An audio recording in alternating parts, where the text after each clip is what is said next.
नमस्कार बंधुरा आमी आबिरा मेनू कार्डे आपनादेर स्वागत। आज आपनादेर संगे शेयर करब सोयाबिनेर दूध। এই দেখুন 100 গ্রাম সয়াবিন নিয়েছিলাম। এটা সারা রাত ভিজিয়ে রাখার পরে এরকম হয়ে গেছে। এবার এটাকে আমি মিক্সিতে বেটে নেব। আমি এটাকে মিক্সির বাটির মধ্যে দিয়ে দিলাম, দিয়ে বেশ অনেকটা জল দিয়ে দেব।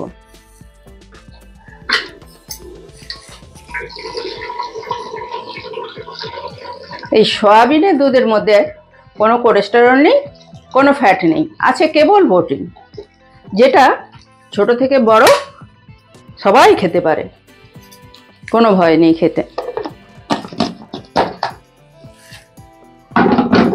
এটা আমি এখন বেটে নেব।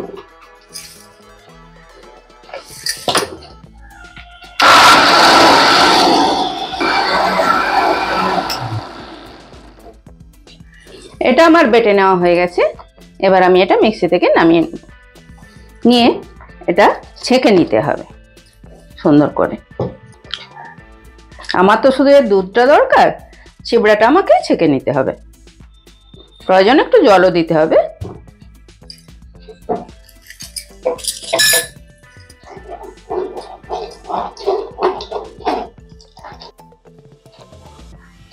এই যে দুধটা পুরো বের করে নিয়েছি।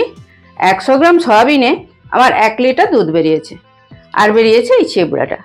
কিন্তু এটা আমি ফেলে দেব না, এটা দিয়ে সুন্দরভাবে বড়া ভাজবো, এটা নষ্ট করব না।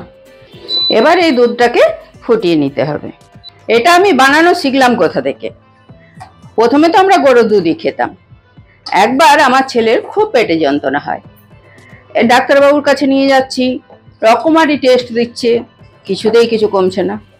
সবে তখন স্কুলে যাচ্ছে, 4-5 বছর বয়স। ডাক্তারবাবু বলছে ও বন্ধুদের সঙ্গে হজমিগুলি খায় তাই এরকম হয়, ভুলভাল জিনিস খায় তাই এরকম হয়। ও বলছে না মা, আমি স্কুলে কিচ্ছু খাই না মা, কিন্তু রোজ পেটে যন্ত্রণা, রোজ পেটে যন্ত্রণা, কেন হচ্ছে কি হচ্ছে? তারপর একজন বড় ডাক্তারবাবুকে দেখাতে গেলাম। উনি বললেন মা বাবা ভীষণ বাজে, বাইরে যাও তো, আমার ওর সঙ্গে গল্প আছে বলে উনি যে কি বললেন আমি জানি না ছেলেকে। তারপর পরে আমাদের ডেকে বললেন ওর হচ্ছে দুধে অ্যালার্জি। দুধে কি অ্যালার্জি? ডাক্তারবাবু তাহলে খাওয়াবো কি? ও তো 1 কিলো দুধ সারাদিনে একলাই খায়, ও দুধ ছাড়া চলে না, ভীষণ পছন্দ। বলল কি আছে, গরুর দুধ খাওয়াবে না, সোয়াবিনের দুধ খাওয়াবে, তাতে তো কোনো অসুবিধা নেই। সোয়াবিনের আবার দুধ?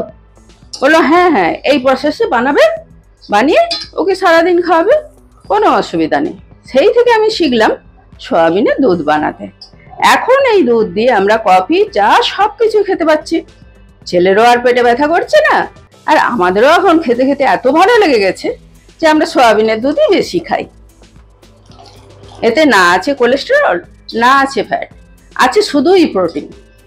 অতএব এটা খুবই উপকারী। এর মধ্যে দিয়ে দেবো গোটা এলাচ, গোটাগত, কারণ এর একটু গন্ধ আছে তো তাই। দিয়ে এটা 20 মিনিট ধরে ফুটিয়ে নিতে হবে, তাহলে হয়ে গেল সোয়াবিনের দুধ। দেখুন দুধটা কত গাঢ়, ক্ষীরের মতো একবারে। আর এই যে এটা আছে, এই চিবড়াটা বেরিয়েছে, এটা দিয়ে আমি বড়া বানাবো। এর জন্য আমি এর মধ্যে দিয়ে দেব কিছু পেঁয়াজ কুচানো, আর দেব লঙ্কা কুচানো, দিলাম ধনেপাতা কুচানো, দেব অল্প একটু নুন পরিমাণ মতো, আর বাইন্ডিং এর জন্য দিয়ে দেব বেসন, সরি বেসন না, ময়দা। বেসন দিলেও অসুবিধা কিছু নেই, দিতেই পারেন। দুধটা নাড়া দিতে হবে অনবরত, যাতে না পুড়ে যায়। এটা আমার 20 মিনিট ধরে ফোটানো হয়ে গেছে। এবার এটা আমি সরিয়ে রেখে দেবো। ব্যাস, এটা দিয়ে এবার চা, কফি যা ইচ্ছা খেতে পারেন। এটা ঢাকা দিয়ে রাখলাম। এরপর ওই বড়াটা ভেজে নেব। এর জন্য একটুখানি কড়াটা বসিয়ে নিলাম, তারপর এটা মেখে নেব। আমার শ্বশুরমশাই এই বড়া ভাজাটা খুব খেতে ভালোবাসতেন। যেদিনই দুধ বানানো হতো না, উনি তো আর জানতেন না দুধ বানিয়েছি কি না বানিয়েছি, উনি বলতেন সেই বড়াটা খাওয়ালে না, সেই বড়াটা খাওয়ালে না। মানে এতই ভালোবাসতেন বড়াটা খেতে। তাই আমরা এই ছিবড়াটা ফেলে দেই না, এটা দিয়ে বড়া ভেজে খাই।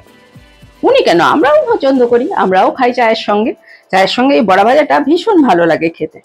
আপনাদের যদি আমার এই রেসিপি ভালো লাগে তাহলে কমেন্ট করবেন, লাইক করবেন এবং সাবস্ক্রাইব করে আমার পাশে থাকবেন। এবার কড়াই দিয়ে দিলাম সরষের তেল। যেহেতু ননস্টিক কড়া তাই বেশি তেল লাগবে না। এটা তেলটা গরম হয়ে গেছে, এবার এটা আমি কমিয়ে নেব, নিয়ে বড়াগুলো ওর মধ্যে ছেড়ে দেবো। সুন্দর করে বড়ার শেপ দিয়ে ওর মধ্যে দিয়ে দেবো, দিয়ে ভেজে নেব। আপনাদের যদি আমার এই কড়াটা পছন্দ হয়, এটা ননস্টিক কড়া, এটা আপনি যদি তেল ছাড়া রান্না করতে চান তাহলেও কিন্তু করতে পারবেন।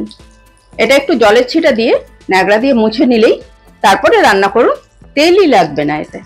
অনেকেরই তো এখন তেল খাওয়ার প্রবলেম, আর আমরা সবাই প্রায় হেলথ কনসাস, তাই জন্য তেল ছাড়া রান্না করতে হলে এরকম একটা কড়া অবশ্যই দরকার।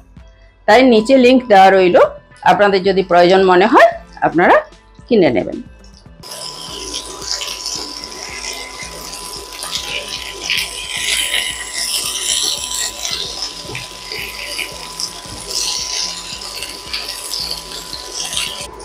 তৈরি হয়ে গেল সয়াবিনের বড়া। এবার এগুলো আপনারা এমনিও খেতে পারেন, চা কফির সঙ্গেও খেতে পারেন। আমি ইন্ডাকশনটা অফ করে দিলাম, দিয়ে এগুলো সব তুলে নিলাম।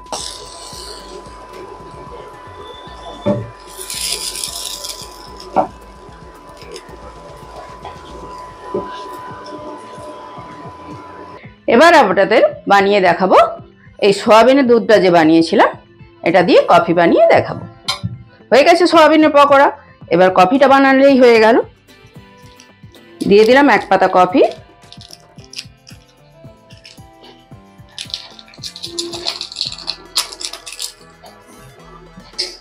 আর দিলাম চিনি। চিনিটা যে যার পছন্দ মতো দেবেন, যাদের চিনিতে প্রবলেম তারা সুগার ফ্রি দেবেন, তাতেও কোনো অসুবিধা নেই। এবার দিয়ে দেবো এই সয়াবিনের দুধটা। এইভাবে বানিয়ে খেয়ে দেখবেন, যা সুন্দর হয় না, একবার খেলে বারবার খেতে ইচ্ছে করবে। এরপর উপর থেকে আর একটু ডেকোরেশন করে দিলাম, এটা আপনাদের ইচ্ছা, করতেও পারেন না করতেও পারেন। এই নিন, তৈরি হয়ে গেল সয়াবিনের বড়া আর সয়াবিন দুধের কফি। খেয়ে দেখুন তো কেমন লাগে।